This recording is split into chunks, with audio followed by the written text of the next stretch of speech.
Mabuhay! Welcome to Wisdom Keepers of the Earth, an online event that celebrates the 2022 Araw ng Kagitingan or Day of Valor, National Literature Month, and the International Earth Day. Wisdom Keepers of the Earth is composed of short documentaries and audiovisual presentations about a number of ritualists, oralists, healers, environmental keepers in Mindanao, Visayas, Luzon, as well as overseas. These wisdom keepers' expertise in oral literatures and environmental knowledge, as well as their heroic services to their communities through the centuries, are receiving their due recognition today. Wisdom Keepers of the Earth is a project of the Department of Foreign Affairs Public and Cultural Diplomacy Office in cooperation with the National Commission on Indigenous Peoples and the Tao Foundation for Culture and Arts. I am Dr. Grace Nono, your host and producer for Wisdom Keepers of the Earth.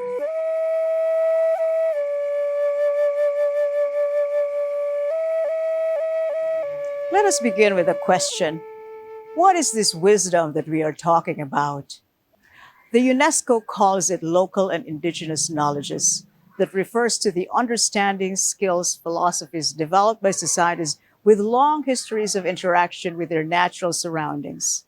This knowledge is integral to a cultural complex that also encompasses language, systems of classification, resource use practices, social interactions, ritual, and spirituality.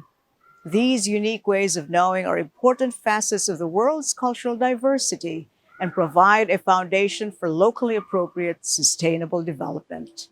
Local and indigenous knowledge have often been associated with holism, by generally not compartmentalizing the study of reality into separate domains. It is marked by the permeation of the material and the spiritual worlds, by oral transmission by elders, by qualitative observations, by the primacy of local contexts, and by the values of relationality and cooperation. As such, they have often been distinguished at the risk of binarization from much of Western knowledge, generally associated with reductionist analytical methods, materialist frameworks, quantitative measurements, academic and literate transmission, simplified and controlled experimental environments, and highly individualistic and competitive ways of learning. It is important for us to remember that local and indigenous knowledges have undergone centuries of marginalization, derision, demonization, erosion, and abandonment due to the histories of colonialism and neocolonialism that have sought to erase or replace these with Western educational and cultural systems. This unfortunate history has been coupled by the dispossession of indigenous peoples of much of their lands and resources by the colonizers, by big businesses, and by the dominant forces of society. Today, there is a call for justice founded on rights, coupled with a heightening process of rediscovery of these local and indigenous knowledges towards dialogue with Western knowledge for the survival of all. The UN Environment Program, for example, has declared these knowledges and their keepers are important contributors to the governance of biodiversity of both the local and global levels. Now let us ask another question. Where does this wisdom reside, if not found in books and in films? Although books and films may contain aspects of them that serve as gateways to further inquiry. These wisdoms and knowledges are mostly embodied by local and indigenous elders and transmitted orally and experientially to younger generations who are hoped to devote their unique talents towards the well-being, not only of immediate families, but of entire communities, as well as of plants, animals, lands, and waters on which humans depend upon for survival. Wisdom Keepers of the Earth introduces us to a number of Talaandig Bailan in Bukidnon, as well as to some Blaan Nungaru or persons with knowledge in Sarangani, in the segments produced by Davao-based director Magani Fiola, who is also Wisdom Keepers overall director. We will also be introduced to a number of Panay Babaylan in Iloilo, in the segment produced by Iloilo-based directors Ramon Ramirez and Ana Razel Ramirez. We will further come to know a number of Tagalog Manunubli in Batangas, in the segment produced by Metro Manila-based directors Darwin Belmoro and Sonny Boy Castillo. Finally, we will come to know a number of Ifugao Mumbaki in Banawe, in the segment produced by Baguio-based director Jocelyn Banasan Capuno. We are grateful to the national and regional offices of the National Commission on Indigenous Peoples for facilitating the free, prior, and informed consent process in Indigenous communities where filming took place. Towards the end of the presentation, we will also be introduced to wisdom keepers in different parts of the world, with thanks to the Philippine embassies and consulates that facilitated some of the interviews. Wisdom keepers of the earth.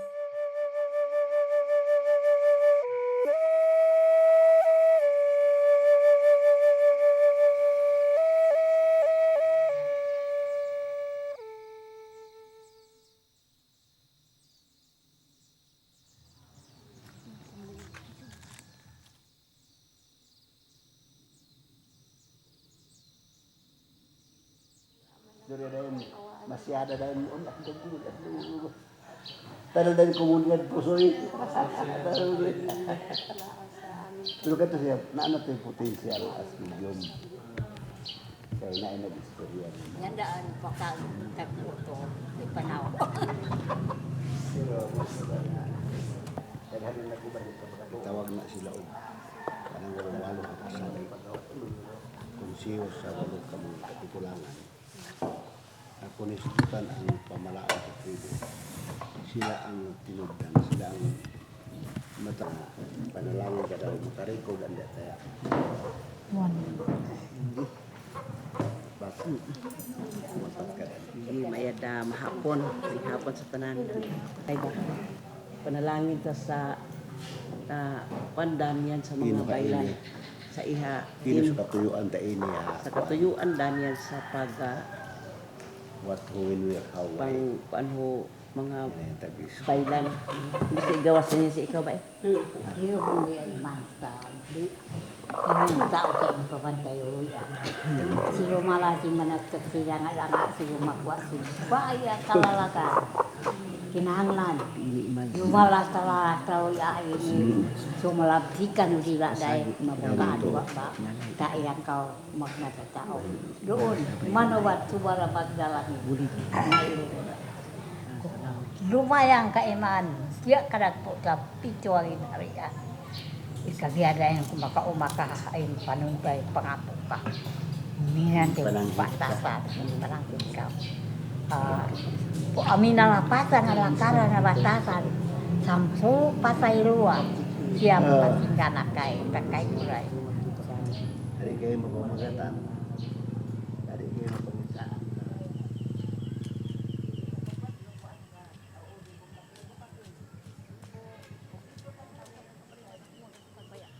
Pagbaya ka ng mga bubuan, pagbaya ka dito ala ng mga butang sa kalibutan yan, hibo ka dito mga kilawan ka dito.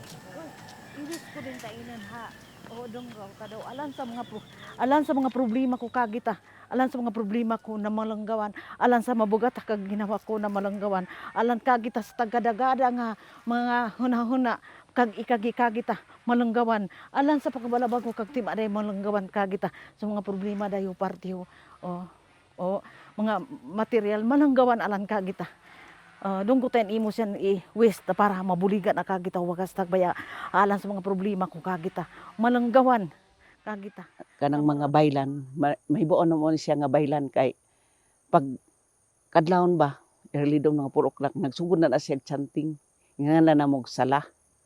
Ga-prayer si ana sa pagsaka sa adlaw, iba na dito iyang mga pag-ampo sa tibok adlaw, na successful ang tanan niya nga mga trabaho.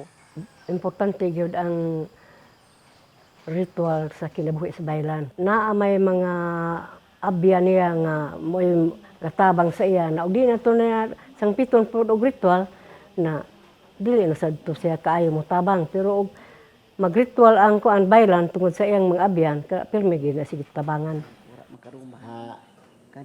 Hari kayo mahiligan. Pag alima ko mahimo dala no kauhangan ta asan day. kagita amin hindi kagita dangkan tigbabawan. Na yan daw mahiligan ang kagita sa mga panalangin day. inakayong kayo bagmo sa gram sa limbang.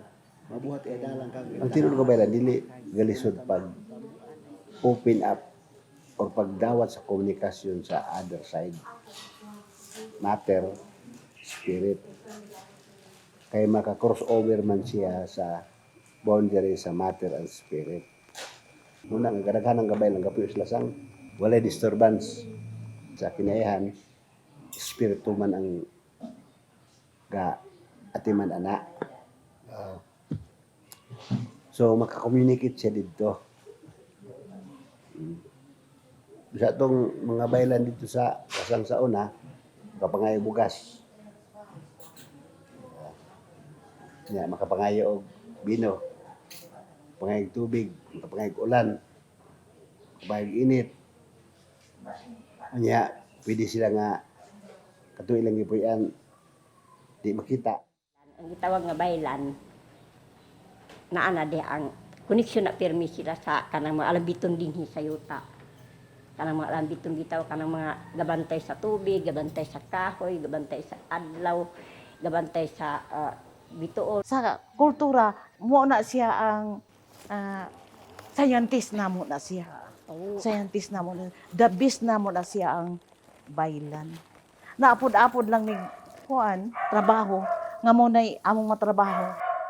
Munay among gidala nga makatabang sa mga katawan pero mangutana pag gid mi dito sa among baylan kung unsay angay para atong among pasyente. Kay siya tanan ang nakabalo siya. Dali ay sa apo ko. Angat ka na itadarwa ka. Tag-interview. Ang among lulusad, mga baylan sad sila nga sa time pag abot sa mga katsila, sila ang wala na kuan, sila ang wala na convert. Among mga lulo kuno ato nga time gi-instructionan sa mga spirit nga ugma buntag mo bakit mo nilayas mo sila sa Mount Kitanglad. So nahimo nila nga shelter ang Mount Kitanglad. Diya sila nagpadayon sa ilang mga rituals sa Mount Kitanglad. Dili sila magukod kay doon na may mga instructions sa spirit. Sumutong nakasurvive lugar among mga lolo, pinaagi sa ilang pagkabaylan. Mananabang naman ko. Gikuan na sa DUIS nga ang mananabang prisuhon tanan. Wala na manabang mo inyong sa mga kamatayon. Kami ang taga tribal community. Naglaban gyud mi nga isip mi nga isa ka mananabang, isip mi nga dinhi sa amo. Kami ang gitugahan sa pagtabang sa mga masakiton or sa kapanganak. Iampo nimo ang tanan mga katawan. So kung ang usa ka baylan wala na nagkuan lugar sa irang kaugalingon, ang iyang tanan nga expression ng tanan niya nga kalihukan na para sa tanan. Para gid sa tanan, iserbisyo sa tanan. Serbisyo sa tanan. Pero lang usay ang bayran mo react sad ang bayran kung ma-under na ba, mailog na sa iyang mga tao. Masakop na ba? Masakop na. Pag mata sa baylan, sige sa chanting, ang iyang masakop to na sa sagingan, to na sa pinyahan, to na sa simbahan, to na sa kampo sa sundalo, kampo sa mga rebelde. Nabilin ang baylan isa na lang. So dapat ang iyang prayer kauban ang iyang mga tao. Siya hatap na ya kagkatimpo din na kagkasinugdan din aman sampulo ag-awong ko sa intong balay ang mga musuyo puon humayawad nabaliwat lumanon da baylo bantay intug da intugbo. Kami ang mga baylan lakaw bisag mi paingon o dili mi mutabang sa katawhan dako na mo nang trubo aton sa Ginoo. Masayop mi sa mga espiritu sa among apuhan mo nang tabang lang gid. Walay kwenta nga unsa mga adlaw ug magabi mo lakaw mi tabang ni katawhan. Pamalig-buligan sila, panapnahin sila, huda dan bulog, gagaywa ho biyahe dan, makatu, dan alam makatu dahil daan sa kabilin. Matuod kayo kayo apo tanatuan.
That was the Talaandig Blaan segment that featured Datumig Kita Victorino Saway and other wisdom keepers in Mount Kitanglad, Bukidnon. If we talk about heroism, many male and female Babaylans have been reported by historical, anthropological, and gender literatures to have prophesied or fought with their lives against the colonizers and colonial policies of reduction, conversion, and forced labor, asserting in the process their rights to their ancestral lands and ways. Among these were Cariapa in Bohol in 1563, Dupungay in Cebu, Negros and Panay in 1599, Fulangan and Kabakungan in Cagayan in 1595, Kakuenga in Cagayan in 1607, Tamblot in Bohol in 1621 to 22, Suburoy in northern Samar in 1649 to 50, Pagali in Leyte in 1621 to 22, Tapar in Iloilo in 1663, Papaisio in Negros in 1896 to 1907, Estrella Bangot Banwa in Iloilo in the late 19th century. I am certain that there are so many more ritualists whose sacrifices have yet to be recorded by our history books. The heroism that we are emphasizing today, however, is of a different kind. More recent scholarship no longer just focuses on the masculinist model of resistance.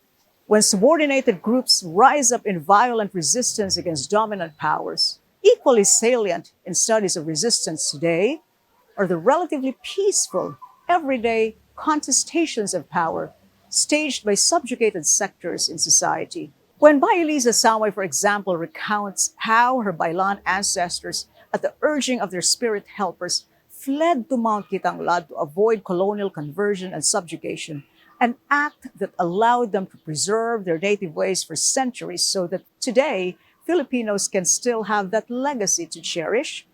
That is heroism.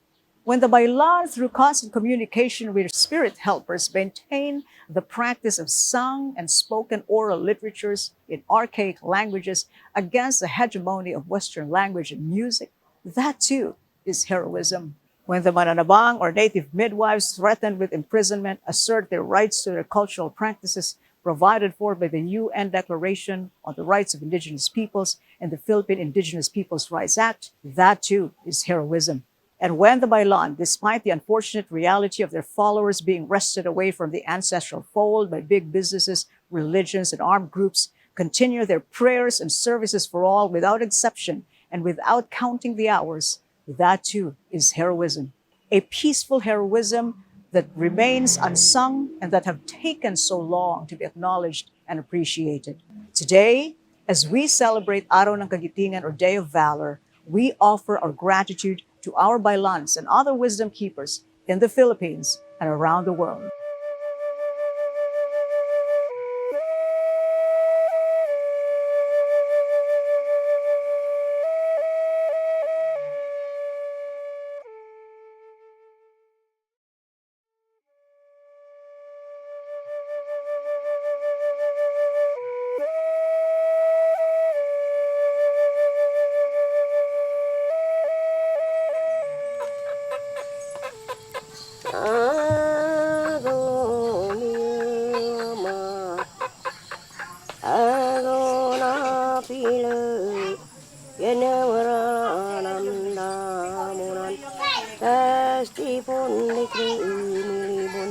Kasati pun dikruton usal ngadenawa Ifugao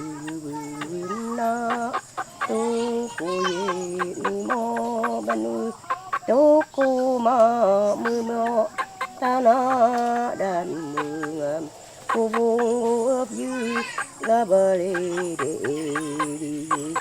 ye nanggulan wek wa ma nanggu pile gumile dipuyu karnawan inami banlere bukasayo dila akne o nanggulan wek nang amagu sino ye cầm đồ isalugu ang nongare isa-isa sa ilaha naa sila'y mga misyon na gihatag sa mga kinaiyahan sa ilaha. Murang mabulul murang mabi duul din pa amin tigami dinik nito ng kami tabi kita tiuk surang mikutan abi ko diye tulun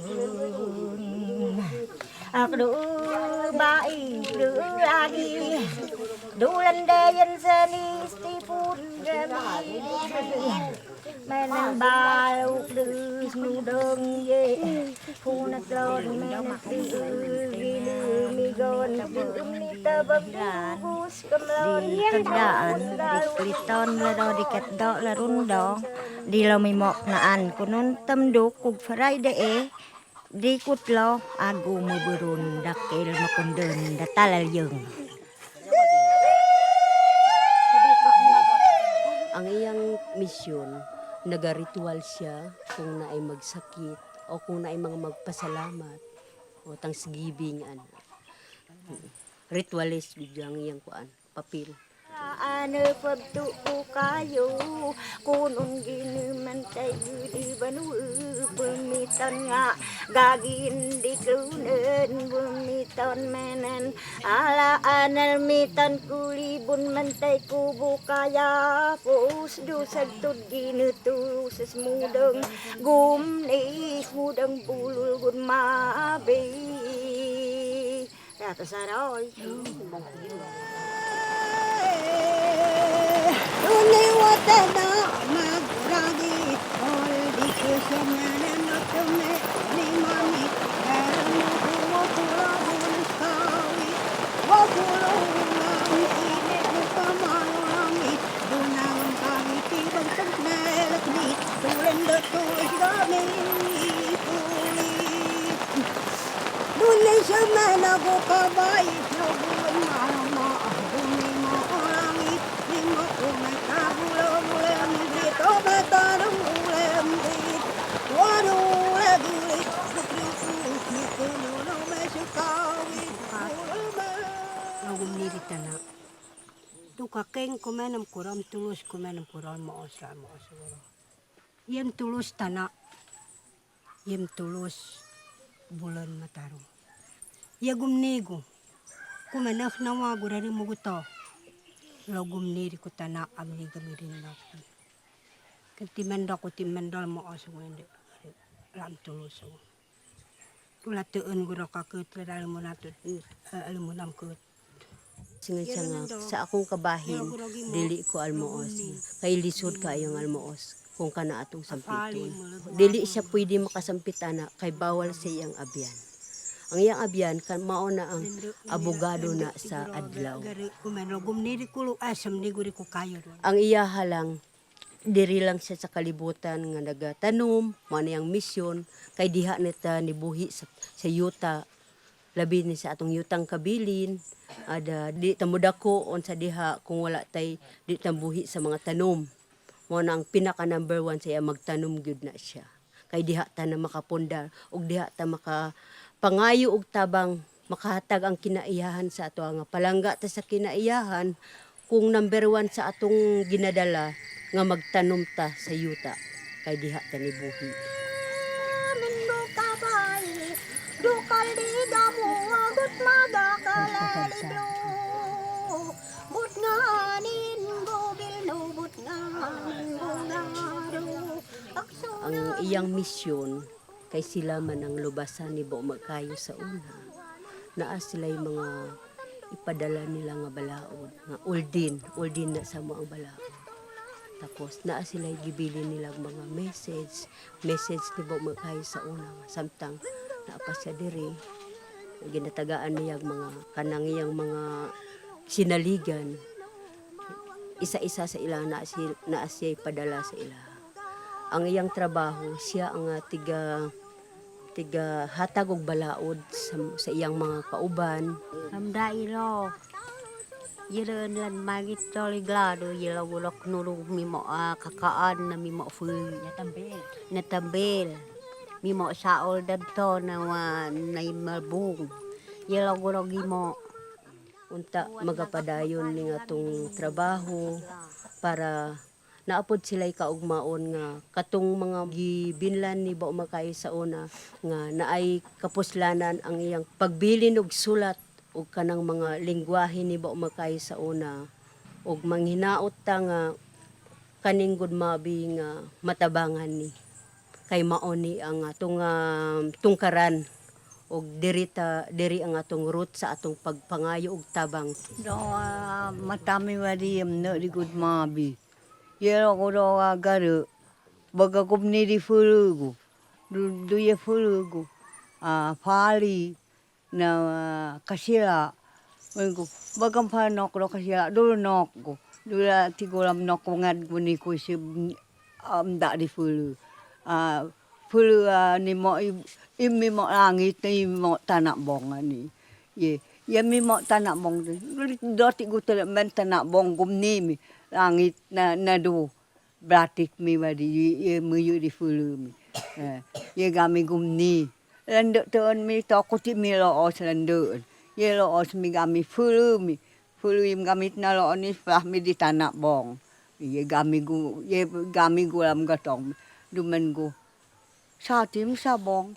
Kuisim ni gerim ta busmi bigami ni sibin kami lakti iron minun pali iron nunagul mi iron kasira mi do fulo mi dim tanak bonga ni ni mo dua ta kami nagakan kami di gumul mit bol gumul mi kasira gumul mi saging ye nok mi lakti ye kami gumni tanak bonga ni gut magak dua ta tulus ye kami rokni ye gagodon ni mo di good mabi ko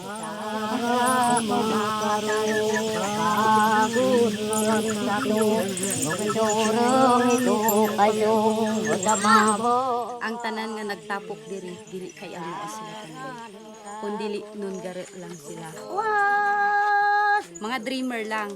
Kung unsa ang ilahang damgo sa matulog sila o magtan-aw sila nga naa diha ilahang abyan bisag adlaw o magabii, mauna ang ilahang mahibaw-an ug maupod lang na ang ilahang masulti.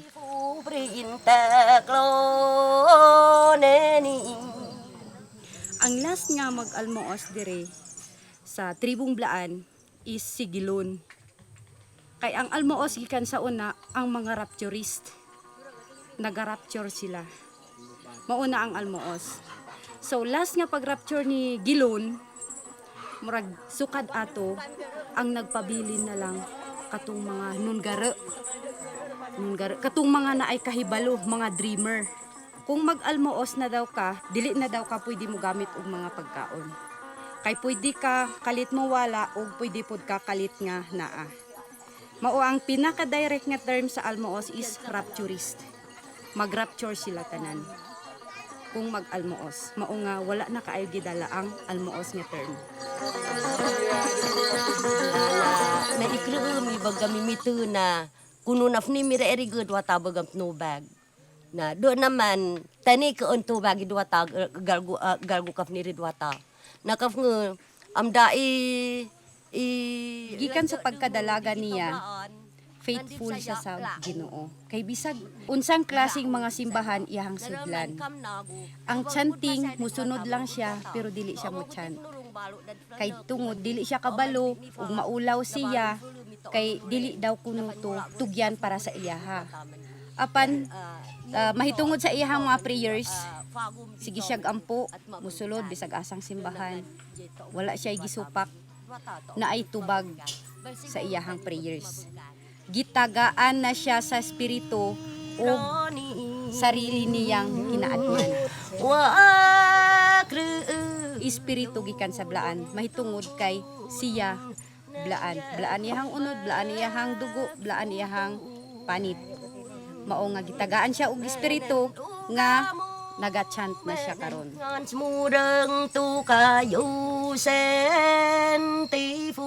Naay daghang dayuhan, naapoy daghang makadamgo. Ang tribo na ay daghang matulog, ang makapamatapod ang edukasyon. Naay uban nga makaeskwela, gipaning kamutan nga mubalik sila kung asa sila gikan. Sa mga niaging mga panahon, ang atmurok lang siguro pipila lang siguro ka bata ang mugawas sa hospital, kundi sa balayra at murukla. Kay mahitungod sa espiritu ug mahitungod sa kinaiyahan, makayara sa tanan nga mga nunggaro. Mao nga gi-preserve namo ang amo ang kinaiyahan. Nga dili mi musugot nga maguba ang amo ang kinaiyahan. Maguba amo ang kabukiran. Kay asa man amo ang butika, asa man amo ang mga palengke, naara dira tanan. Gipaningkamutan gyud namo na manghangyo mi nga matabangan mi. Nga mo barog mi pinaagi sa pagkuyog nato tanan. Meet all. Ay, mandali na isa nyo.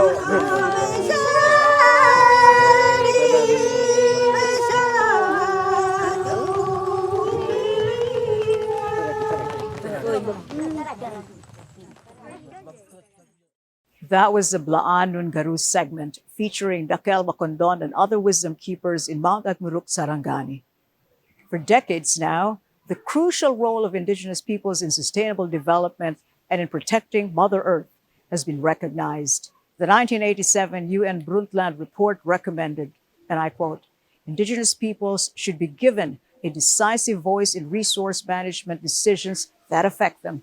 The report acknowledged that these communities are repositories of vast accumulations of traditional knowledge and experience that have been used in the past to sustainably manage very complex ecological systems. The Blaan wisdom keepers, who we just witnessed, express their desire to protect and maintain the integrity of their ancestral domain. In one of our conversations in the past, some of them recounted how during the 1990s, a transnational mining corporation approached their then chief Dato Maguling with an offer of $20,000 and sex workers to accept a new gold mine on his tribal land. Dato Maguling rejected the offer. A month later, ground troops and planes machine gunned and bombed his community, killing and displacing numerous people. Dato Maguling, who was also a famous healer, passed on only this February. Besides overt approaches to protecting ancestral domains, what other environmental insights can we glean from the Blaan women wisdom keepers who we just witnessed? According to Elia, one of their spokespersons, each Nungaru or person with sacred knowledge revealed through dreams has a specific mission that is given by Kinaiyahan or Mother Earth herself.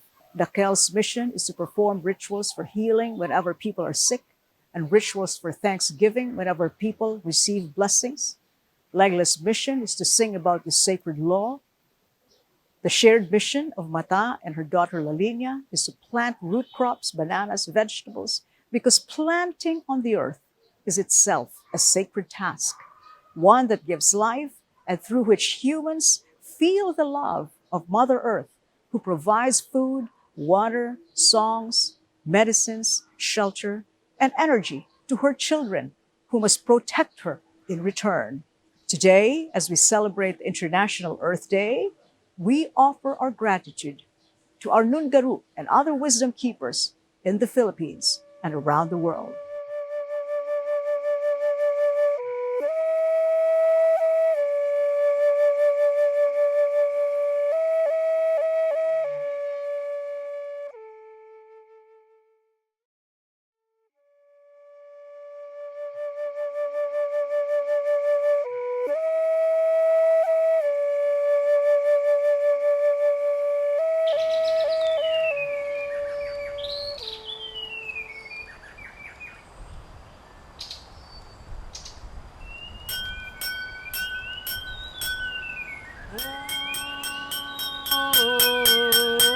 Hinay rin kamu sa dalan, nagapanglakat nagapanakayan. Kudiin kabranggayan, kabanuahanan, siyudad, Iloilo ang ginalagaw-lagawan. Kasi ang ginadangkan, natod sa kadagatan, kunyara ginasundan sa ibang nasyon, ginakadtuan. Dawaton namon ang kaanakan, dawaton namon ang mga ginikanan. Sa mga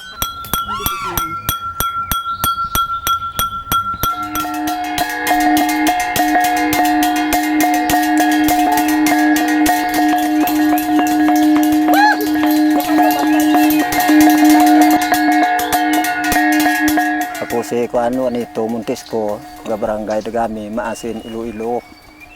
Kuan gini binabaylan gini surhano padagtawag digakran. Halin gid sa mga apoy naman hasta sa mga lulo, hasta rin sa mga tatay. Ti ano mo ginasukot ka kalimbawa para nublihan ninyo nga may mga saragodon. Ti kuno wa ti manoble kang kuan kang saragodon naman ka ang ginikanan mo imarasukton ikaw. Ginagapanukot nga batawan ikaw blatian. Ti kuno magkuan kanira palu pakuan murman sa ibang surhano to nagin mga kuan mga saragodon tatay mo imorang panublihan mo. Di lugar magkwanto nagpabilid ako to sa limod diyan bantog mang surhano to. Ti kuna ang saragodon tatay mo panublihan mo. Ede more mga kunan nga bruhisan nga diwata nga kayog, mga mahikaw medyan nga mga kuan imora si bruhisan nga kuan ra si diwata nga kunda si miring ra. Imora diwata dia. Kag mga kuan mga tipsukan kag mga tlayhang aja mga tlagahan kag mga snabsaban ina dapat manukot gani mga saragodon kundang bruhisan diwata nga ti baboy kra obrahen da agsunod kun mga dragaan ra sa mga umade ado ginasukot kabla ka mga engkantohanen kag mga tlunanen sa uma. Ti obrahan mo man nakbaboy kag si tatay kung to nagsurhano way man matupad di ka ibang baylan nabaliaken ginsukot ako ka saragodon tatay nabali nga kung ginpatawag kung surhano kung to nga kung ko itupadan mo ako to kuna hindi ay kuna mas gin ikaw la kra makapanoob kak mangyan kra nambitan mo tanan mo nga kwan kran do ginasugo likaw kra nga imaw nambitan mo.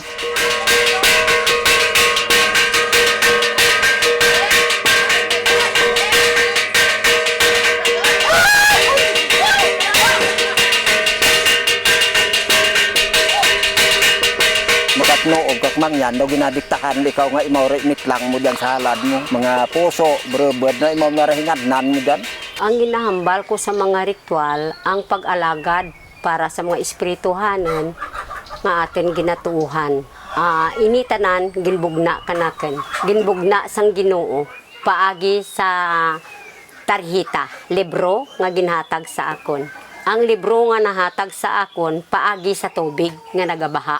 Pagbaha sa haro, halin sa simbahan, paagto sa palasyo, taga-hawak ang tubig, nagalakbay-lakbay ang libro.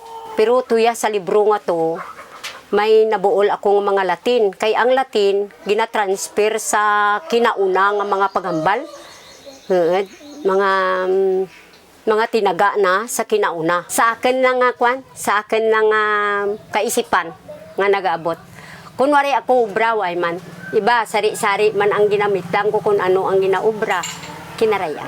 Oras ako mag-start, may Latin.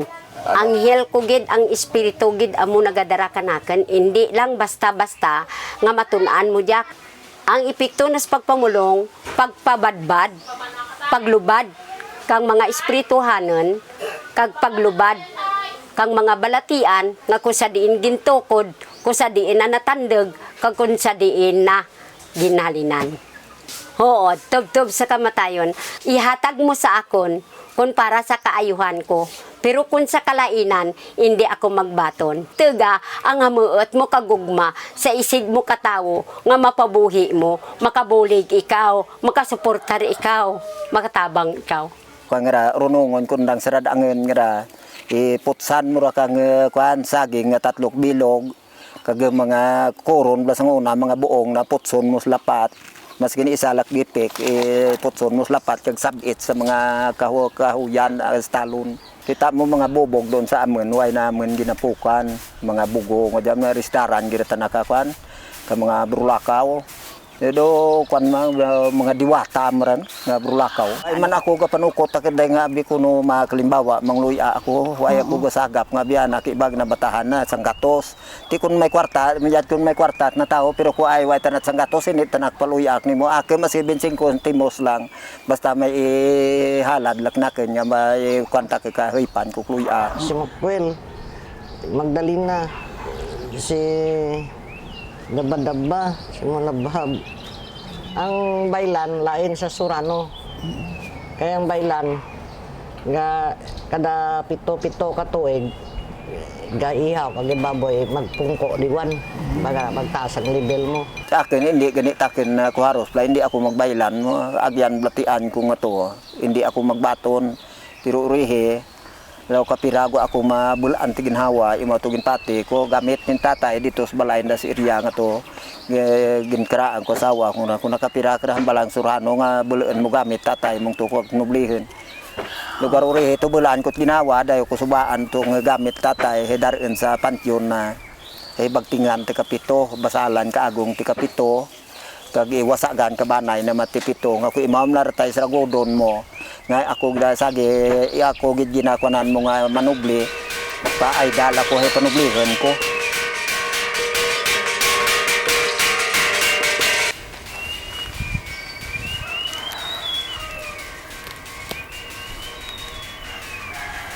Una gikadya nga nag-ubrak na mga apoy naman si Malam Agoy. Sunod si Malam Nam Iko. Kag sunod si Papa Norio. Tapos magagto kay tatay mas nukot na napatay lolo na mas tatay man nanoble. Lugar urihe. Kundi napatay tatay. Ako man imaw gini para kuan na gini sukot.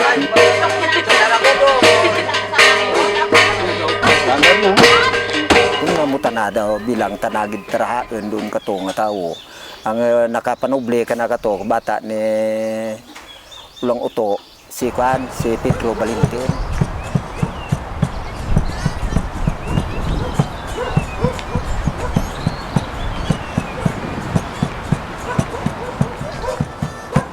Bulig tadya sa isig katao, tamo. Bakan tiga hindi ta sandigan ja pagkabaylan takap nga buhi ta Tentasyon diso ilan sang sa krus at wera ego som pikaturom amiam tuam.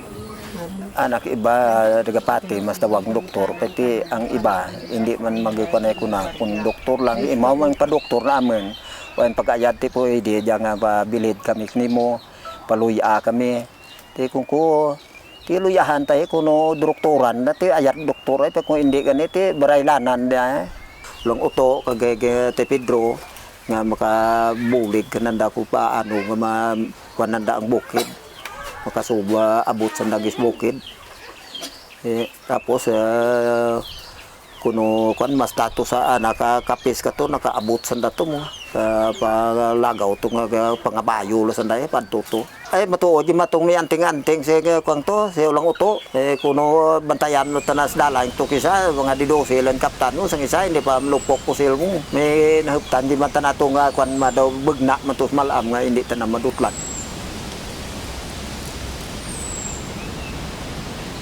Kung nga iglesia kag mga astarin nga kung nga brumoke pero nag kwanjik na kanya surrender gamit ko brumoke kag ang kwan ang Diyos gugma nga ko masulod ko sa reliyon da surrender ko mga gamit ko tanan mga yahong agong bangkaw kag banay kag kundiman kung pula pero hindi ko pag surrender ga hambal ta ngati nan mo imaw ja aki inaydan ti hindi ako makasunod ti inyo reliyon nged nga tumanin ko nakin day mo aki inaydan no ti karon nya ko madara ko ngamuyo nga sragodon ko pero ko hindi tingni sinukot na mataken. Salvati Jesus, salvati intre Maria, e pera tentasyon di Jesus, elan sang sa cross, et vera ego sum picatorum amiam tuam. Teresita ginikanan kaduguan pamilyas anghel dimiguardia Cristo in cross benedictus cross and pactus miser nobis natum Diyos nga amay Diyos nga anak Diyos nga Espiritu Santo o amay ginapangayo ko kaginato agdahon tagid ang mga ginikanan agdahon ta ang mga kaulangan surundon nga ginasundan sa ragodon kag mga harayon sa mga kaulangan ginasundan yara pagapatpatan sa itlog pagaluwasan sa itlog pagabaydan baydan silak sambulawan sinobong bulawan husisaen balatian ko diin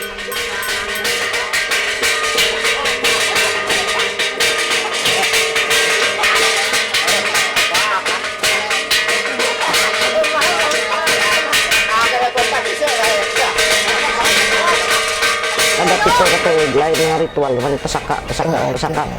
Ang una ang mabatyagan mo daw na ang espiritu mo daw galutaw ka sa hangin. Ngaway kati kuan gid natadlang desisyon. Baylan kita lang kuan to, pinakataas nga rangko ka baylan. Kay nagkarabok to tulana mo. Nagburukol nga daw kuan la. Iti sobra edad na rin. Ang manugilotan na lain man kay white mo karaga panguyang. Ang surano gapanguyang ka pero simple lang.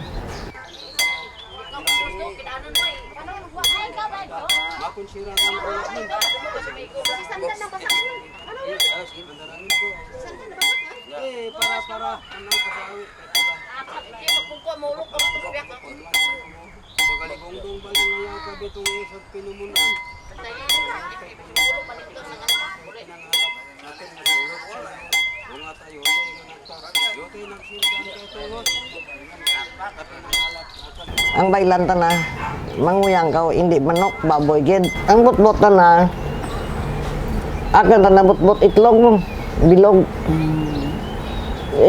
Cross ko lara sa mga pulso kadi paligid lara sa sakit kadi hampol dan 3 oras. Yan kudiin kabranggayan kabanuahanan siyudad Iloilo ang ginalagaw-lagawan kasi ang ginadangkan ang ginikanan ko si Jose nga suay amo gidran ang babaylan nga ginsundan ko. Ang nanay ko si Luisa nga Hagunyo nagapanghilot na ang tatay ko amo babaylan. Si nakaedad ako sa 18 anyos, ginpadaho ako ni tatay sa pagkababaylan. 7 ka tuig ang serbisyo ko sa pagkababaylan, ginbayaan ko. Kay hindi ako gusto nga masilutan ang tawag ng espiritu nga talunanon. Gusto ko maamligan gid ang tanan nga sa lupa, kag sa ibabaw, buhi, kag ang minatuod ng mga tao, amoran ang ginabuligan ko. Di ko nga pamulong, nakadangat resanda sa iba nga nasyon, mga DFW, nakadangat resanda ko diin nga mga nasyon nga ginaubrahanan da. Kaya hasta tilad, nakaedad din ako, 32 anyos, Abril nga dya, katapos din ako sa pagpamulong ko sa 49 anyos, ti amo dya ang nadangatan ko tilad.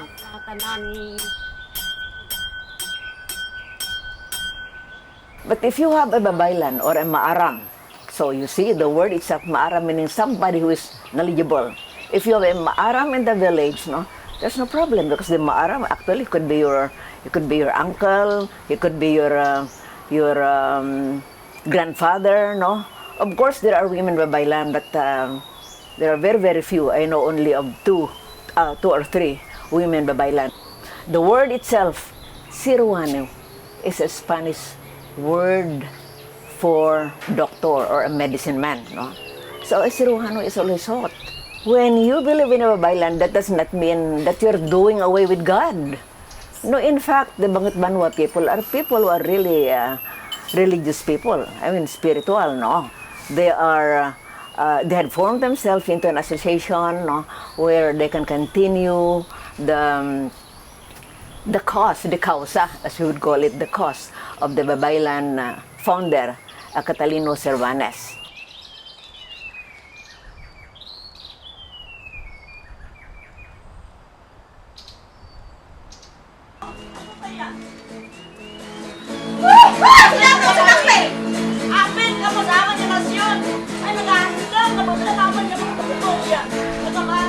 Because if you are in the US or you're in some other parts of the country, nobody is going to tutor you on that, and nobody will tell you, oh, you know, you dream.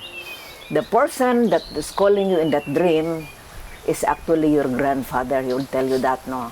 He is telling you to follow the Blaan tradition, no.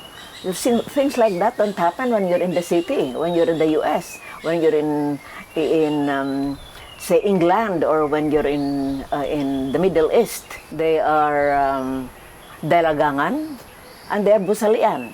No? They are pre-colonial or pre-Hispanic leaders in the community. if you have a dalumdungan ancestry, no, you cannot do away with the Babaylan. When you're sick or you're getting signs of, we have a serious stomach ache, no, you have to get a Babaylan. No? They are the medical doctors. No? So when a place is mariit, no, you're not supposed to go there, cut the trees and all that, because there are spirit beings, environmental beings assigned to that place. No? So if you want to get sick, okay, you go there. If you don't want to get sick, then stay away from that place. In a certain village, no, di ba may mga forested areas, may so-called places which are already known to be mariit places, no. When a place is mariit, no, that means it is spirit habited, no. That's another word also, almost similar to that Pali, spirit habited, no. So when the place is spirit habited, and there are trees there, no, and we are supposed to preserve trees, then you not go there. So it's actually, it is a big help to sustainable development.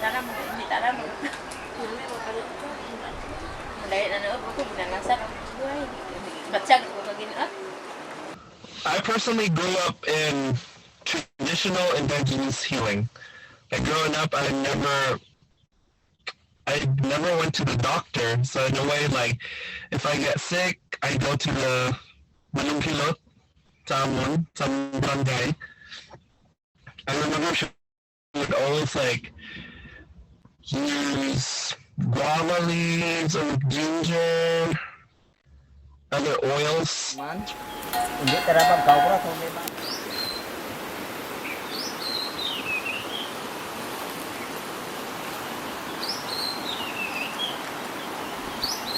feel like religion and spirituality should go together and not separate.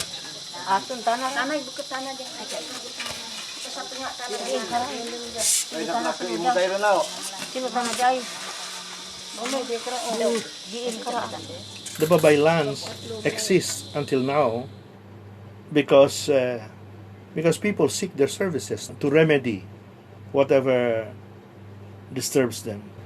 And they also provide, the Babaylans also provide explanation to questions, solutions also to mysterious things that they don't understand. Something medical and material world could not provide answers. When people are no longer familiar with their traditions, and family traditions, and they're called to Babaylan ways, somebody, an elderly Babaylan can recognize the surge of the spirit on the person. Before I was ordained, I came to know that I belong to a family of Babaylans. My father's side, my mother's side, both of the parents, they were healers. As a response, or as an urge that's coming from him, which we could not control,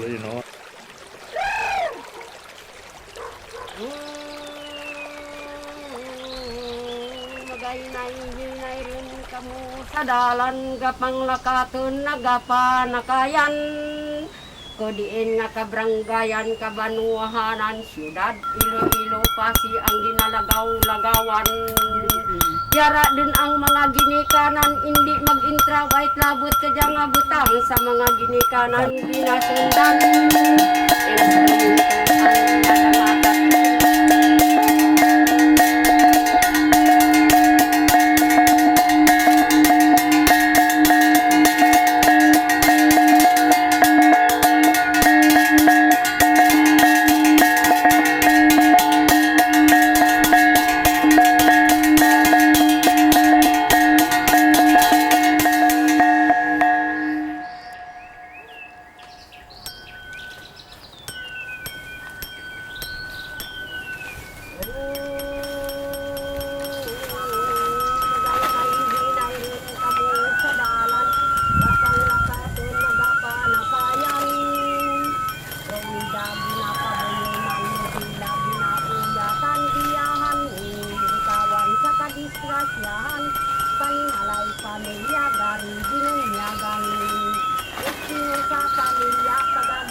That was the Panay Babaylans segment featuring Dolores Suay and other wisdom keepers in the hinterlands of Panay. Babaylan Montesco described persons like himself as having a deep knowledge of nature, especially areas called mariit, meaning dangerous, believed to be inhabited by spirits. The anthropologist Alicia Magos discussed the concept of mariit as having bred among the people a deep respect for the unknown, helping people develop practices conducive to environmental preservation and protection. Magos adds that folklore has not been given the attention it deserves as a rich source of options and cues for carrying out changes in people's lifeways and habits. This, according to her, is because of the tendency of modern environmental planners and crusaders to distrust indigenous ecological belief systems that they consider backward. She further adds that the government's own fisheries and forest management program has been too narrowly focused, its prescriptions only relieving symptoms rather than dealing with causes. Folklore, she says, can help bridge the gap. By knowing how people perceive their ecosystem, folk concepts and practices can be mobilized in support of the meaningful implementation of environmental laws.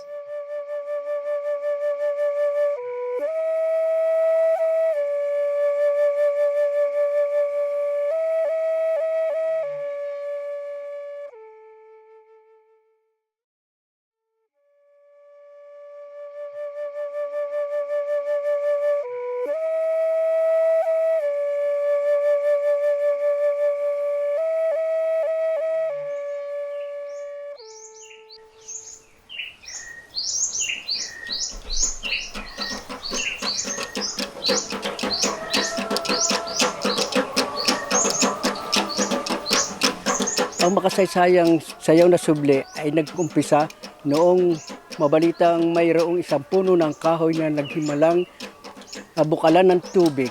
At ang marami ay naghangad na makuha ang kahoy na yan. Subalit walang makakuha.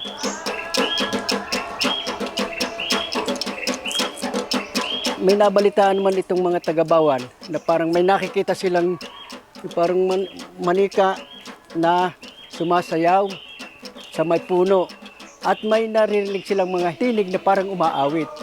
Ang ginawa ng mga taga-Bawan, sinayawan ngayon yan at umawit ng kambulong. Pagkaawit lang yun, ang kahoy ay biglang lang bumigay. Ang kahoy na yan ay ginawang krus na ngayon kung tawagin namin ay Mahal na po ang Santa Cruz. You know, if you listen to the stories of the Manunubli of Bawan, you might think these are legends, they are myths, they have no basis in history. But that is not true in the case of the Subli. If you go through the Spanish archives and many Spanish books from the early portion of our colonization, you will find that there are quite a number of them that really attest to the reality of the story of the Subli. Perhaps the earliest of these accounts is by Gaspar de San Agustin, who wrote around the period of his experiences around the period of 1565 to 1615. He recounts that in 1595 or thereabouts, a group of elders from the old town of Bawan, which was located around the western portion of the Taal volcano at that time, discovered a large tree called the Anubing. And it was miraculous. Kaya ako naging kuha ng mga subli. Dahil nga yung mga magulang no, isang mga manubli dito nung una. Pag nagsusubli diyan, dahil kasama ko na nanonood ako. Kaya ako natuto na. Ako bata pa, mahilig akong manood ng sayaw na subli. Hanggang sa ako natuto na rin nga sapagkat gusto ko rin namang ako matuto ng pagsusubli. Ngayon, nung sila'y wala na, nakasama na rin ako. Natatandaan ko ng mga 13 taon akong gulang, ay tuwing bagong taon yung hating gabi, yung tiyo namin na manunubli din, ay nagtutugtog yung tugtugan diyan. kami ay nagsasayaw. Ang lolo ko ay Mahose Manubli. Tuwing pista ng December 8, na may sublian kasi, ay lagi ako nanonood. Sabi na yung lolo na, sige, ito pala marunong manubli, sige, tuturuan kita ng paghawak ng kastanet. The 1790 account, he already talks about the fact the town of Bawan won the cross because they danced and sang for 9 consecutive nights. And so this is the description of the subli as a dance and song and prayer form. In 1930, we have the poem, the long poem of Juan Coronel, telling the story of Ang Krus sa Alitagtag.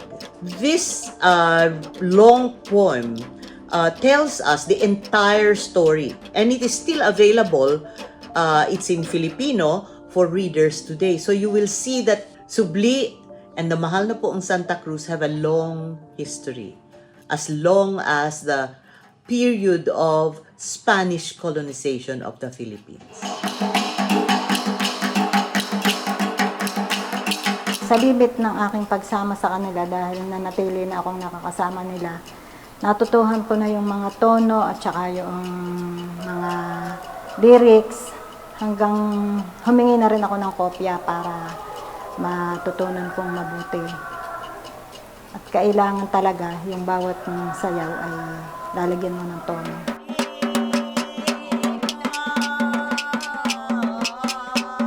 The styles of dance of the men and the women are quite different.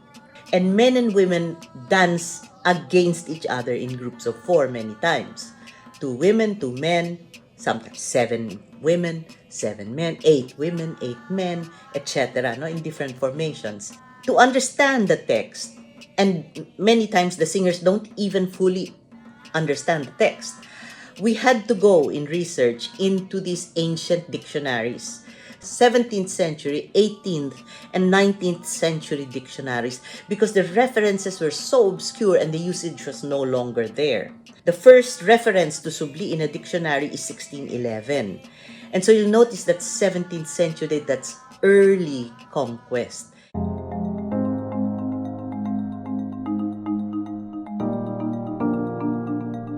Sa aking paniniwala, napakalaki ng natutulong sa aking buhay. Isa pa sa aking kalusugan, sa edad ko 70 ito, marami na ang sigurong hindi na kaya yung mga trabaho ng iba. Pero ako nakagagawa pa. 2 beses nang na-opera sa tiyan. Nakuha na ng tubig ang baga. Nadala na ng bell palsy. Tinamaan uli na kuha, na-maldistrok ako. No, hindi ako makatugtog, hindi ako makawan. Kami laging nagkukuha ng subli, hindi ako yung nakaawa ng Diyos, nakarecover. Kaya sabi ko, habang ako'y ang kaya ko, at may subli, pati ako sasama pagka, dahil yun ang aking hilig talaga, makaganap. Ang kabutihang dulot sa akin na subli, 1998 ay pa-plate kami ng puntang Washington DC. Ay ako naman ay sa kasalukuyang nakakumpine sa PGH. At ang naging sakit ko noon ay cancer sa lungs. Ay nung pagbukas ng lungs ko at sa pananalig at pananangin ng aking mga kasama, lalo-lalo sa Malapuon, ay nag-negative naman ang aking sakit. Sa palagay ko, malaki rin ang ginagampanan ng subli sa kalikasan. Katulad na lamang ng mga pangyayaring kung ang bulkan ay pumutok. Nakita daw ng maraming tao na ang Mahal na Poong Santa Cruz nasa ibabaw ng bulkan Taal na pinaniniwalaan siya ang nagprotekta sa mga buhay at ari-arian ng mga tao. Katulad nitong bagong pandemic, nung unang-una pa lang, ay talaga nagpuputok ang Bulkan Taal. Ay tinawag kami ng isang attorney kung pwede daw naming isayaw ang subli sa mas malapit sa Taal. Ayun, napili namin isa Alitagtag, pero kasagsagan noon ng pandemic. At saka ang bulkan talagang noon ay nagangalit.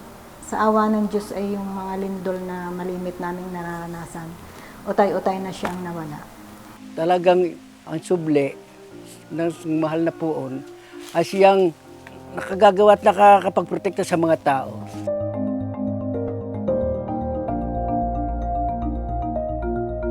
Elaro is a reference to play, and subli contains dance, it contains song, it contains beautiful verse, it contains prayer, no? And it contains devotion. But the second term is very important also because it's called, they use the term panata. You know, we thank the poon for our health, the fact that we don't get sick, the fact that we are strong, we still have energy. So that I think is very important.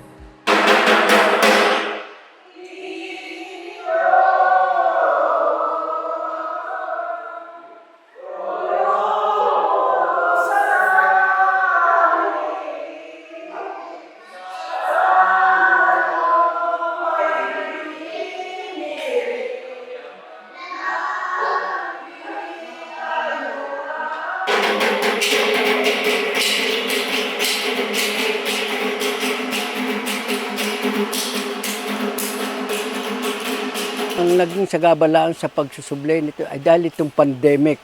Hindi kami makapagsubli sapagkat walang kumukuha sa amin. Wala nakikiusap dahil nga sa pandemic na bawal na maglalabas at maghalo-halo. Nasunod kami sa protocol at sila man siguro ganyan. Kaya hindi nila kami inuusap na magsubli. The Manunubli of Bawan were actually descendants and modern versions of the ancient Babaylan tradition in the Philippines.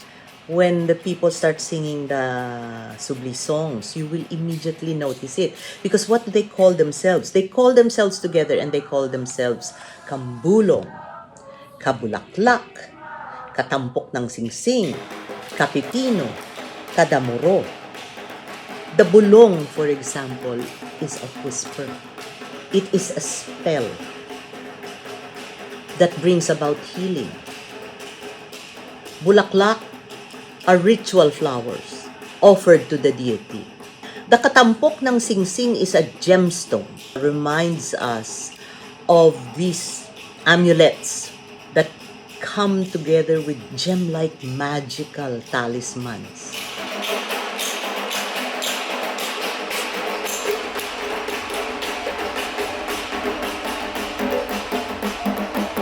Ang subli ay magpatuloy na mapalaganap hindi lamang dito sa Pilipinas, basta sa buong mundo na. Sapagkat sa aking paniniwala, ang subling yan ay talagang isang mirakulong paraan para sa pagtanggap natin sa ating mahal na po na sinasabi nga sa awa na siya rin ang isang Jesus Nazareno.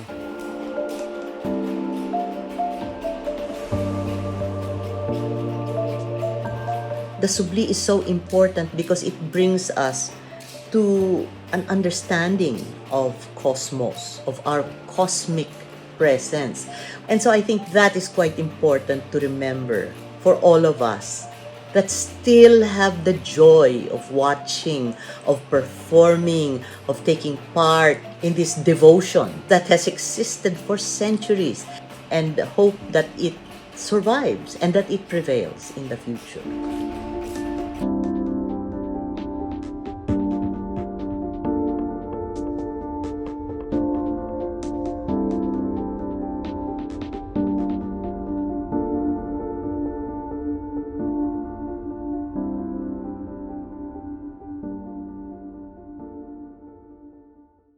That was the Batangas Manunubli segment featuring Cabeza de Mayuga, Kasibring Cruzat, Kasami Makimot, and other wisdom keepers in Barangay Sinala in Bawan.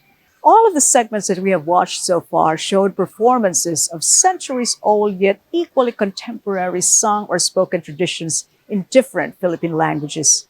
These are referred to as oral literatures or literatures of voice that many Babaylan, Dungaru, Manunubli, and other wisdom keepers are known to be experts of. These oral expressions are extremely valuable markers of identities and contains historical, cultural, and environmental knowledge, perhaps more so than their modern literate counterparts.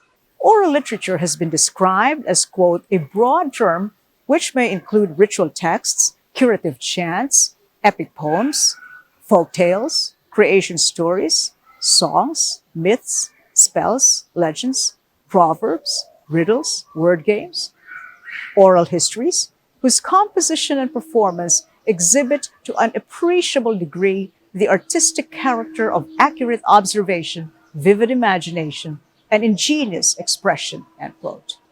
The folklorist Damiana Eugenio, citing Wells, wrote of folk songs in general as having, quote, no original text, being freshly created by each successive singer as he or she makes his or her own version. Oral literatures may periodically rise to the surface and may have been caught and fixed in print, but they differ greatly from their printed form, end quote. That is because the nature of oral traditions greatly differ from literary conventions. Participation is another important mark of oral performances, with the bard's audiences, not to mention the spirits in the case of ritualists and healers, acknowledged as sources and or as participants in the story being sung or told.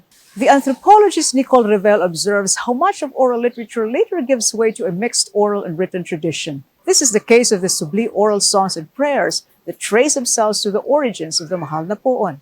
Centuries later, the Subli songs and prayers inscribed both on paper and on the voices and bodies of the Manunubli through centuries of unbroken ritual performance.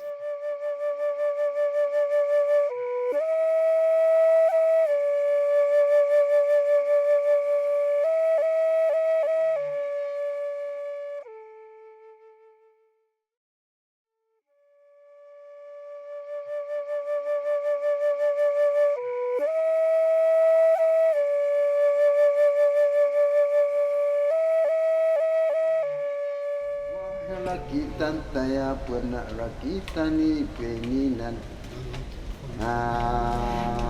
poro anak parang poro anak kau poro anak ulit dia poro an cuma dia poro anak tujuan penongot di paramit tanok dia poro anak pelet poro anak poro penongot di bawah kenaken Jalongan itu mekian poro anak kami cumi poro anak buat ayam penongot di bawah hati ayat bang ini lewang ini jadian yang kita ayam jatuh jatuh nanti temapad mapiayun apa yulina wentin amod Jamang tinilina wayalinawan o timalayu talinawan linawan akinan hepataw talinawan linawan.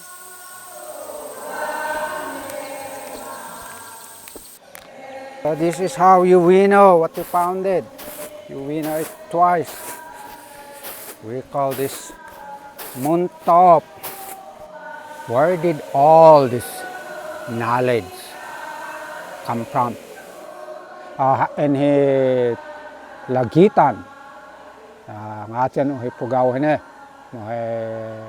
adhi baptismal sidula hi mamerto tindongan nanom tatuloy tawon o ikinakina banawi Ifugao tuwali si subtribe tamo ya mon paot ya mon payo ya mon buai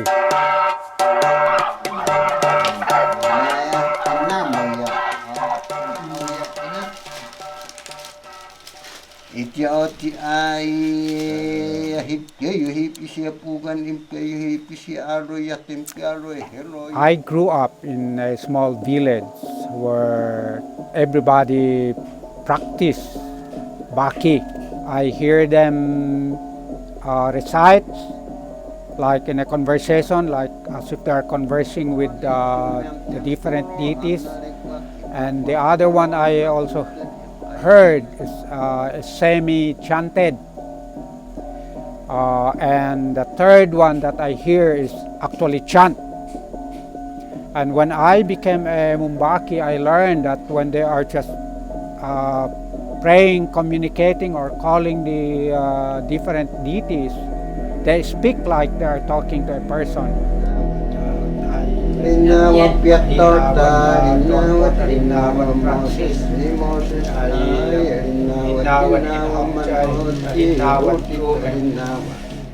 So how does one become a Mumbaki? First, you have to have an interest. As a child, if a Mumbaki observe a child interested in the Baki, whenever there's a ritual, the child is always there listening. That's one sign that that child is interested in the Baki.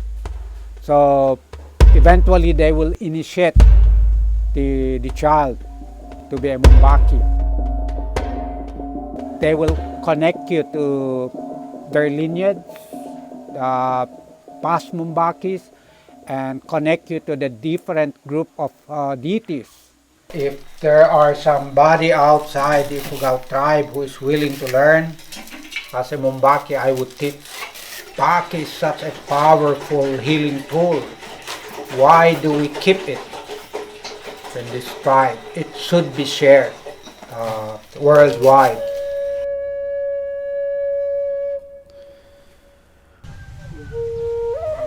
Haon sungli nganoy mala an ikinakin banawi Ifugao.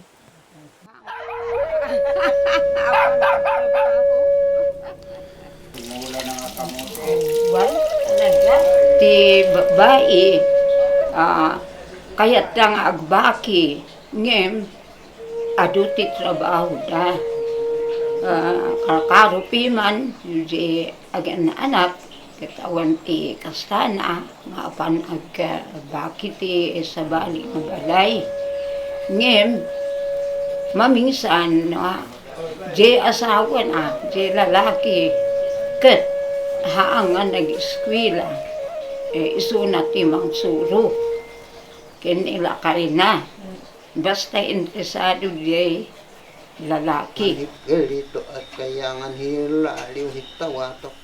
Baki is the general term, but there are many kinds of Baki. Baki is divided into two. It's for healing humans and for healing plants. The major plant that involves healing is rice. For the rice, in one whole year, there are actually 23 rituals.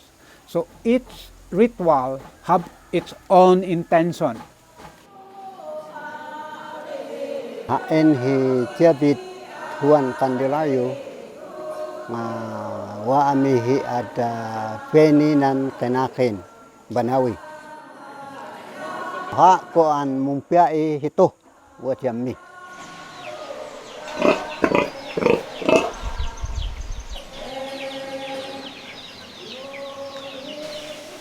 Tata, amupay, lagi jay uping, ang ko nga maawatan.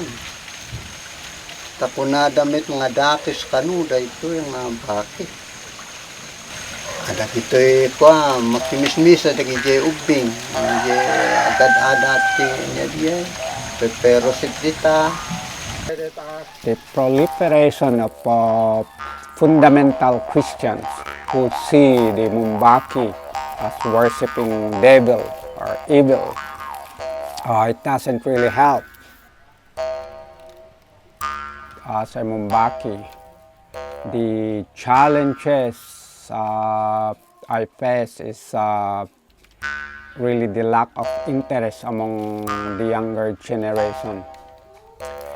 They would rather follow the way of life that they see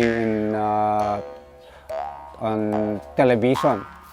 You know, the youth are bombarded by the media with a different way of life. Look! Pangit wala! Nasira yata! Whoa! Sira!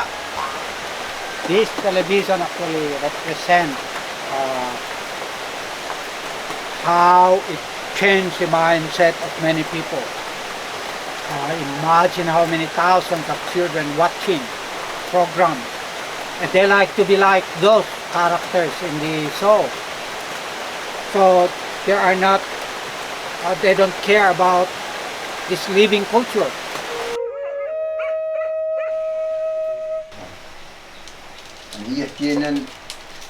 Mihala ano Nah,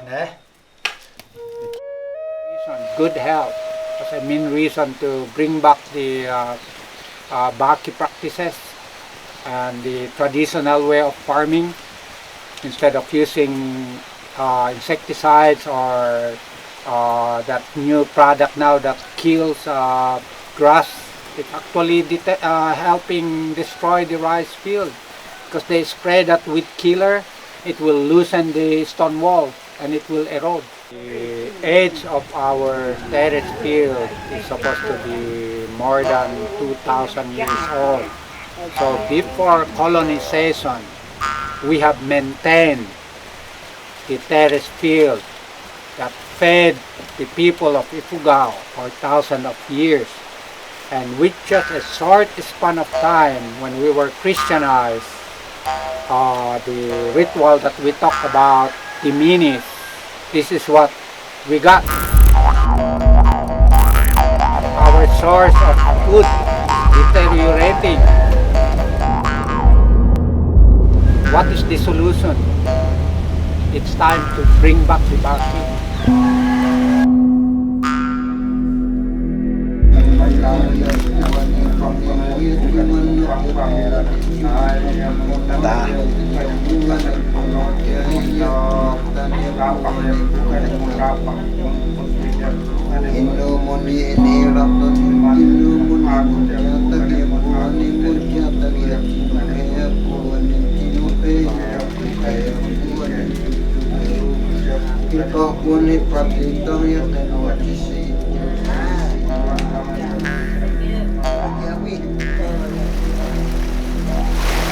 We respect human life, but we also respect other form of life. Bring back the respect and honor of the many Mumbakis who had been doing their work.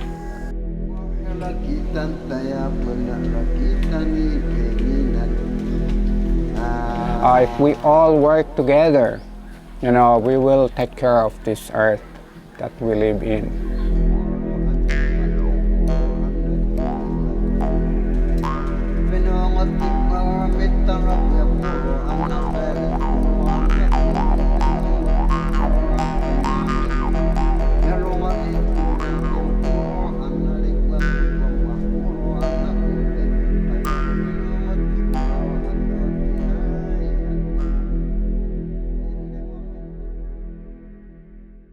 That was the Ifugao Mumbaki segment featuring Mamerto Lagitan Tindongan, David Juan Candelario, and other wisdom keepers in Banawe, Ifugao. To reiterate what Mamerto said, the Mumbaki's rituals are divided into those for the well-being of people spanning the human life cycle and those for the well-being of plants spanning the whole agricultural cycle. The health of rice that has fed Ifugao populations for centuries has been crucial to the health of the Ifugao people. According to Mamerto, the waning of the Baki practice due to religious fundamentalism and the influence of mass media has also contributed to the deterioration of native rice production and the health of Ifugaos who have been increasingly consuming pesticide-grown produce. He calls for the revitalization of the Baki on the grounds of health. As a younger generation Mumbaki who earlier in his life also renounced the traditions of his ancestors, while he acquired 2 master's degrees from Ohio University and while he lived in the United States for over 20 years, Mamerto is one example of a Filipino who, despite alienation from his roots, has been able to reclaim his ancestral relations through the sheer force of spiritual calling. While undergoing Baki training under his elders, Mamerto, the modern subject, has been aided in his ritual chant memorization by both anthropological texts and iPhone technology, thus transgressing the modern traditional divide. His lengthening residence in Ifugao has also allowed him to regain his relationship with the land, where he currently promotes traditional farming methods. Whether in the Philippines or in the US, Mamerto attends to his clients, both plants and humans, including those suffering from COVID. To learn more about Mamerto's story, please refer to Babaylans Singbak, Philippine Shamans and Voice, Gender and Place.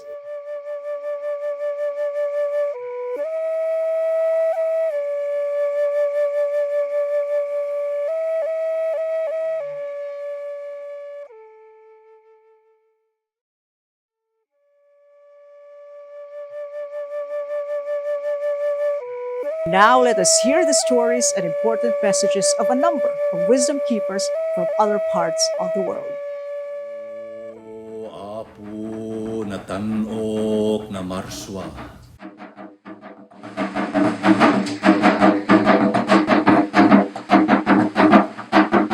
My name is Virgil Mayor Apostol, and my roots are from Lawag, Ilocos Norte and Camiling, Tarlac. Currently, I'm residing in Walnut, California, which is in East LA County.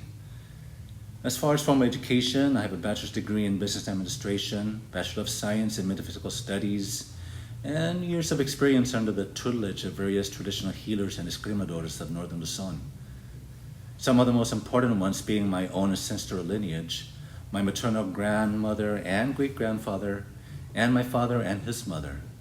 This is where I received the bulk of my healing education and how I inherited the ancestral healing path.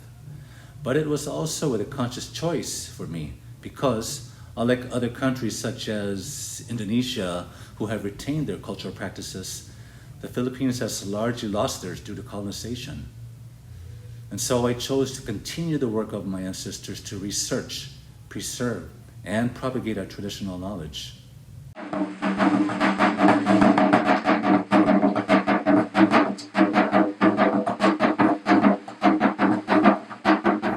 I practice a Blaan manual medicine, which is known as Hilot in other regions.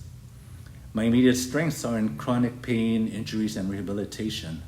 However, because of the holistic approach to our traditions, I'm also comfortable working with emotional and spiritual aspects.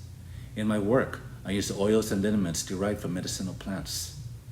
Depending on the situation, I may recite an Araw, which is an invocation for blessing or to clear the energy.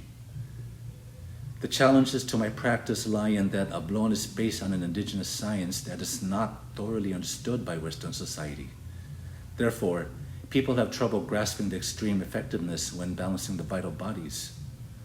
All of this is also interrelated with the combat arts, being that they are two sides of the same coin. I've written various articles on our traditional healing arts, including books, Way of the Ancient Healer, Sacred Teachings from the Philippine Ancestral Traditions, co-authored Healing Hands of Hilot, and I'm close to submitting a manuscript on the Eskrima styles of the Ilocos and Pangasinan regions. I believe there is a hope for traditional healers to flourish. In fact, that is our mission at Kailokoan Combat and Healing Arts. As long as there are people who are seeking their Filipino heritage, as well as all the ways that our ancestors used to heal, the future is bright for traditional healers because it is a deep remembrance passed on in our DNA. The work of traditional healers is important because we carry the responsibility of teaching individuals how to heal themselves. We encourage an alignment back to nature, and through this, we strengthen our communities across the globe.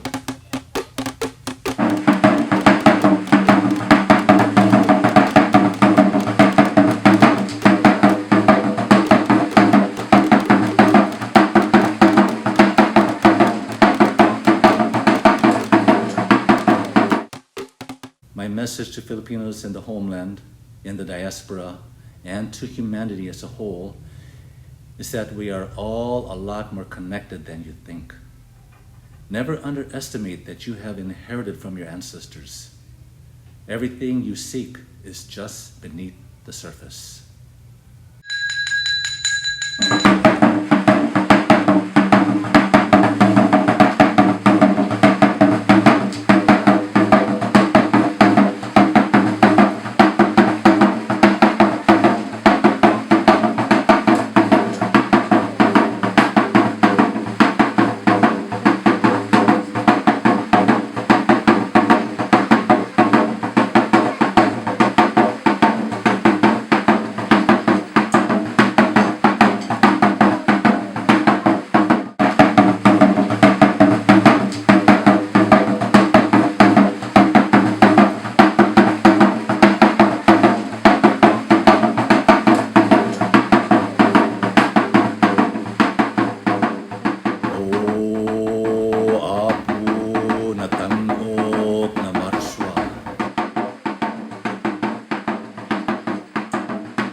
Hello everyone, let me introduce myself. My name is Mipa.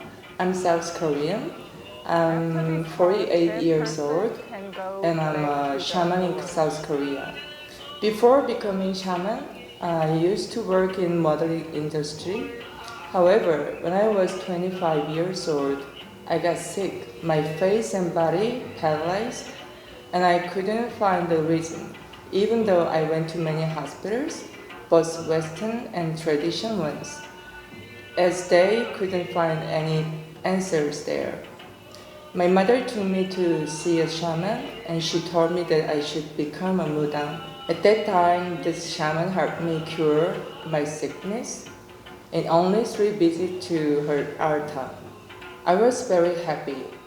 Later, when I was 31 years old, I got sick again. And I realized it's the time to become a shaman. I couldn't deny the calling anymore, so I trained and became a shaman. People come to me for all kinds of issues, such as sickness, struggles with the money, love, business, decisions about their lives or studies. I use songs which represent stories of the histories of the gods and spirits. Also, when I conduct a ceremony for a customer, I sing their issues and struggles and troubles, and name and birthday also addressed to introduce them to the gods. I learned them from the older generation shamans when I was training with them. There are so many songs, I don't know the number exactly. These are said aloud and accompanied by music, drum, gong, flute, etc. They help the shaman to call and connect with the gods and spirits.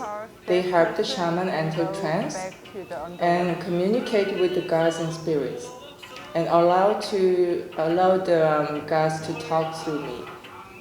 In the sky, like moon and stars. Also with the wind, I also go to the ocean before sunrise and connect with the power of the sun to get energy and the power for my work and life. It's like medicine for the shamans, nature safe. And the land is mother of shamans, I think, and the sky is the father of shamans. So it is my duty as their child to take care of them. To me, nature is my parents. They always care about me and take care of me. Recently, the age of shamans is getting younger, and so they are more open-minded and also they want to study more. In reality, the Korean shamans don't receive any support from the government. Songs have been declared as national intangible cultural heritage, but that doesn't mean the shamans receive any support, or that our work is being seen differently. There is a cultural heritage administration in Korea, but there are no human cultural heritage at this moment, except the shaman King Geum-hwa, who passed away a few years ago. I think that we are the people who can make a good balance and harmony in our society. All of us, we have a very important calling from the nature. So we must put in the time, the nature, to find out what is our exact purpose and how exactly we can assist. If we can do our best, we are going to have an amazing life ourselves. Hi, my name is Dieter Boy. I am currently 36 years old and I reside in Johannesburg, South Africa. And I am of Xhosa descent, which is part of the Nguni tribe. My ancestors sat me down and they invited me to look into, taking on an ancestral calling. So the ancestral calling is when your ancestors come to you and they say it's time for you to take on our work according to the Xhosa cosmology or the Nguni cosmology. During COVID, when I was practicing, I'd do a lot of online consultations. And if and only when required, I would do physical ceremonies. But most of the times it was just online. So So COVID has pretty much given us opportunities to connect with the world. So I've got people that I consult with from all over the world, and they come to me with either a need to connect to their ancestors, or they come to me with a need to either do extraction work or psychopump work, or they've got this illness that they can't seem to find or the cure for.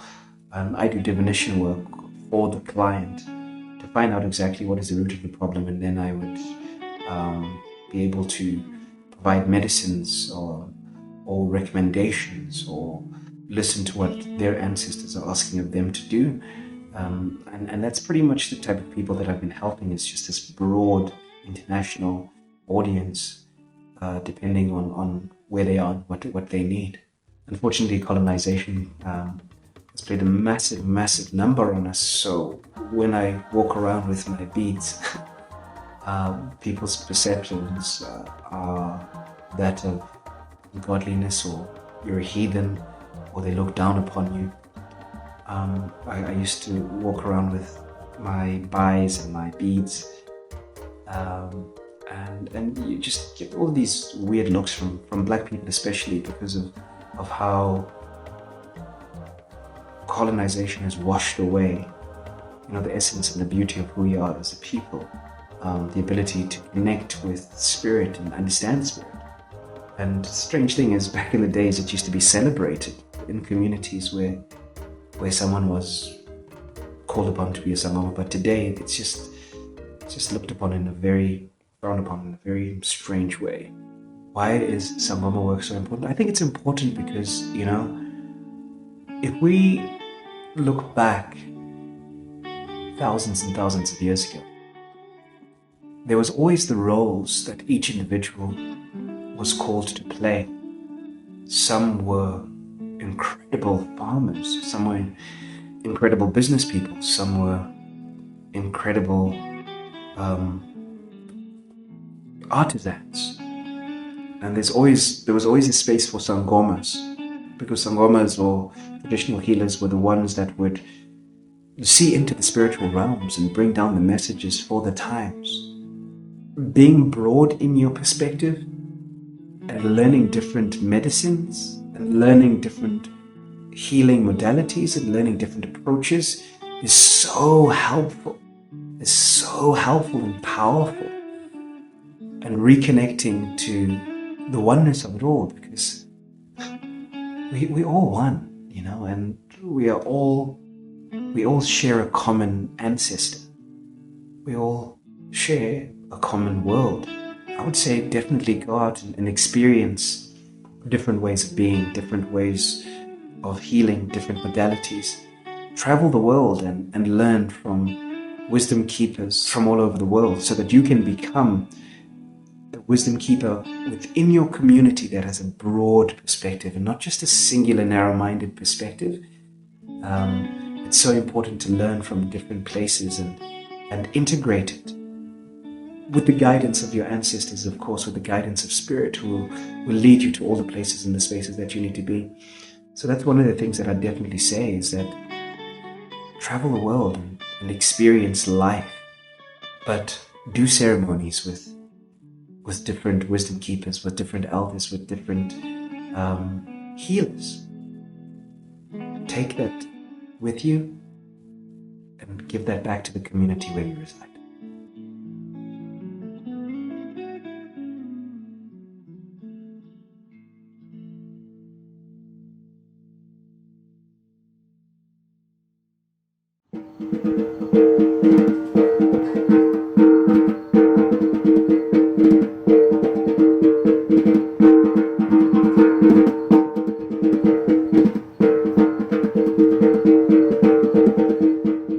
My name's Anastasia Lucy from Machakos County, which is in Cumberland.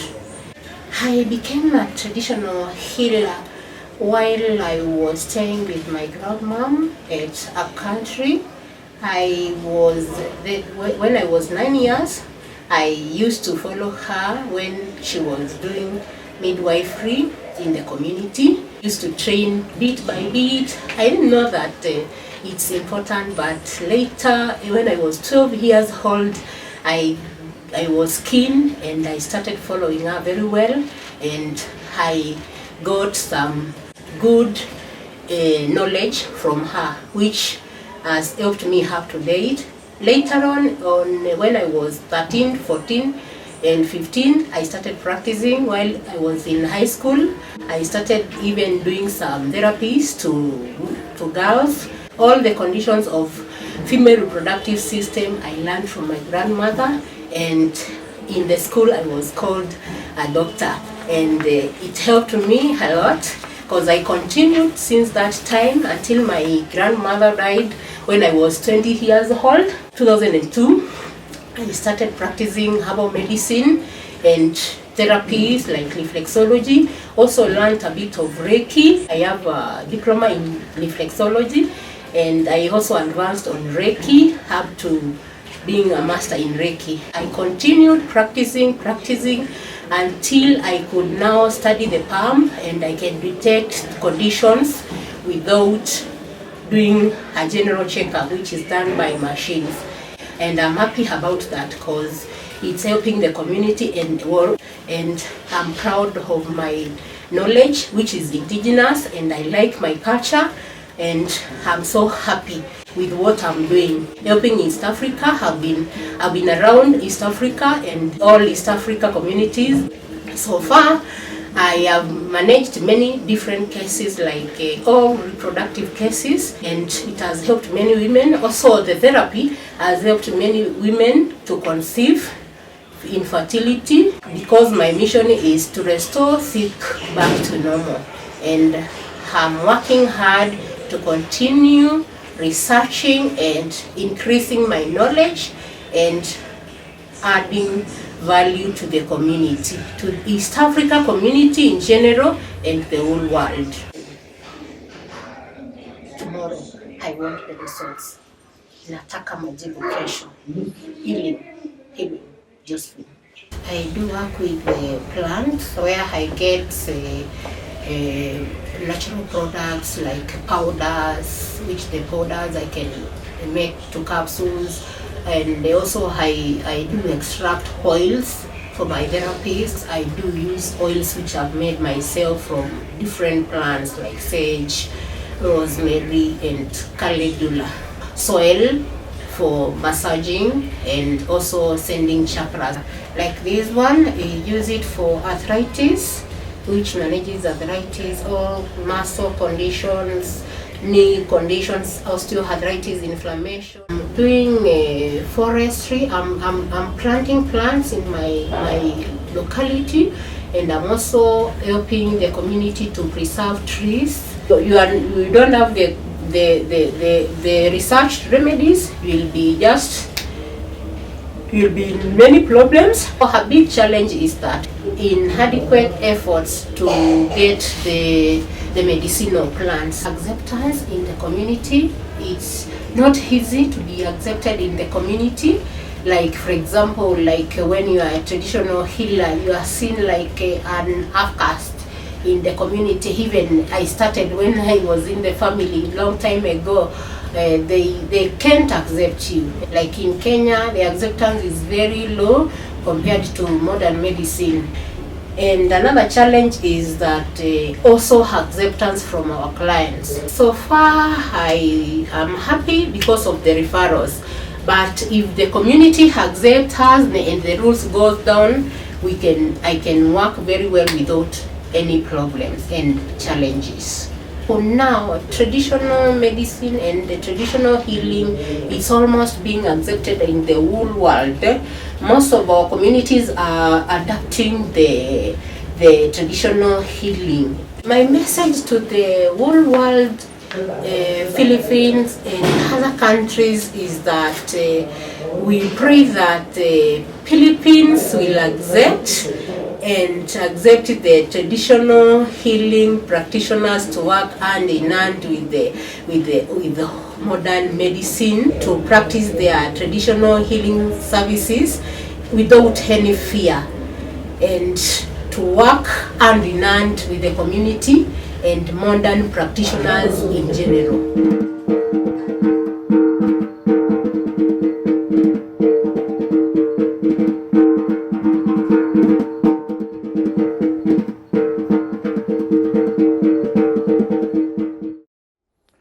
I'm a Jesuit priest. My name is Jojo Fong.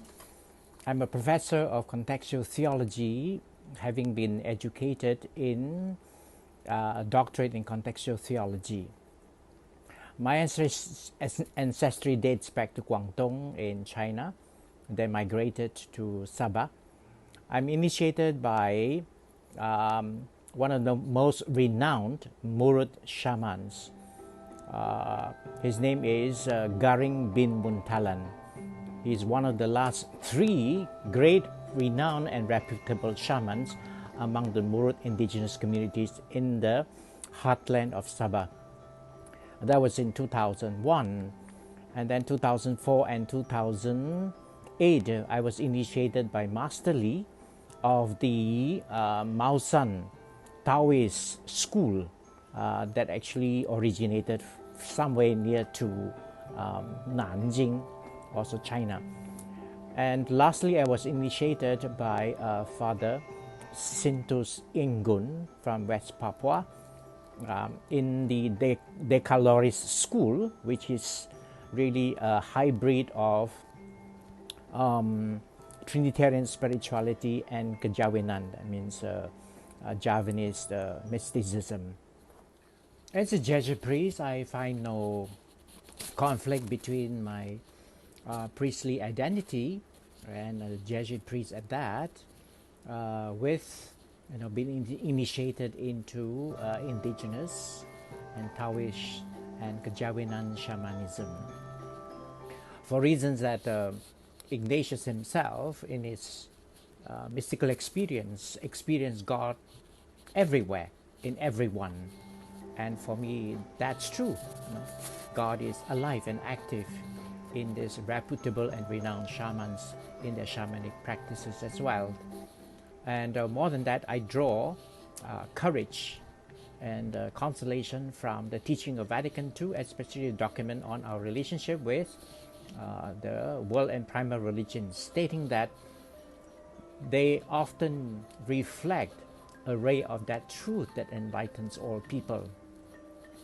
And our Asian bishops, especially in 1995, through the Office of Evangelization, actually encourage us to be evangelized by the indigenous people, because God is already speaking to them through their cultures, through their celebrations. And that, we have much to learn from them in terms of ecology, community life, the celebrations of life's joys and sorrows. I normally get invited to houses where somebody passed away due to suicide, for instance, or I get invited to bless, for instance, a garden where there are incidences of disturbances, so that I would go there. I would use a bowl of water, flowers, and then I would just communicate with the nature spirits, the spirit of the tree, the spirit of the land, the spirit of the earth, and then I would sprinkle the place with the water that I bless, and with the flowers from the land given by Mother Earth, in appreciation of the nature spirits, ancestors who are there. And so it's more like a conversation with them.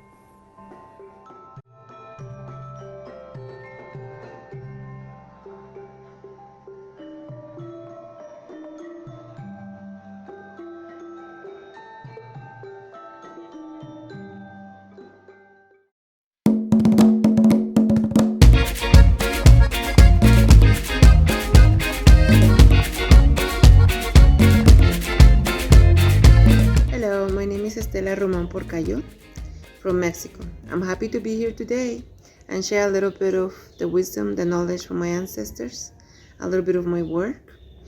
I was born in Temixco. Temixco is the community The town now today is a city. It's not a big city, but it used to be a village. My grandmother was a curandera, a healer. She took care of people. So today I can say that I honor my grandma, and I am doing what she used to do, which was to fix people. We say a curandera fixes people. We do fix people. We make people feel good. We make people feel healthy, strong, alive. It's about not just healing, taking care of a headache, but also helping people take care of their spirit. What is to be a curandera? Like I said, yes, is to fix people in many ways. We use traditions, practices like prayers. We use sobada, which is rubbing and embracing the body. We use embracing the body, like you wrap up the body and make it sweat. There are several techniques that we use, including purifications. Those purifications are called in Spanish limpias. A limpia is more than cleaning your aura. It's about cleansing from everything that has affected you in your life, that has had a big impact in your life, that has broken with your balance. For us, it's important to pray. It is important to sing. It is important to acknowledge the spirits that somehow are there, are guardians of nature. It is important to acknowledge everything in nature in order for us to get cured. We believe in the spirits, the guardians of nature that somehow came to you and talked to you and told you, it is important that you acknowledge yourself. It is important that you acknowledge me, because we are all connected, and if we don't acknowledge what surrounds us, then we're breaking the balance. We are then going to suffer. We're going to suffer from pain, from problems in your body, in your organs. We're going to suffer from sadness, from depression, from low vital energy. We call it low vital energy when your soul is not in your body. When we acknowledge every being, we acknowledge the spirits of nature, then we acknowledge everything that surrounds nature, including plants, animals, people, trees, rocks, water. Everything has a spirit. So when I pray, for the most part, are words that come to me. I don't know, I get inspired. I feel like maybe an elder came and sang for me, sang through me. Some of the songs are it's like the mother singing. The greatest mother, our Mother Earth, is the one that sings, and she sings to the child. Their bodies, in the chest, in their head, to feel better in their anemical condition, to feel more happy, to feel more in their place. But some of those challenges that we know that there is a purpose for a person to come into this world, and that we hope that that person wakes up completely to that purpose. Other challenges, of course, we face as healers, of course, not only the lack of respect to our medicine, but also the lack of respect to us as people. We're normal people. By one of my elders, she's 85 today, but she's an empowered woman, and she's beautiful, and she is able to remain herself grounded, to maintain healthy body, healthy hair, healthy skin was so important for us. I mean, it's part of being a healer. You need to heal yourself. So I see a lot of healers with less power than I do, for example, because they don't have the power of the spoken word. There are many ways to make music to connect with the sounds of nature, and a whistle into the nature, to nature and to nature of the body is important. So all those elements are there to survive. If we remain loyal to ourselves in our true nature, we will be able to grow and evolve. We will be able to face all the challenges. Physical and spiritual beings, we know that we will be able to flourish, and we'll be able to accomplish our purpose in this life. Thank you very much.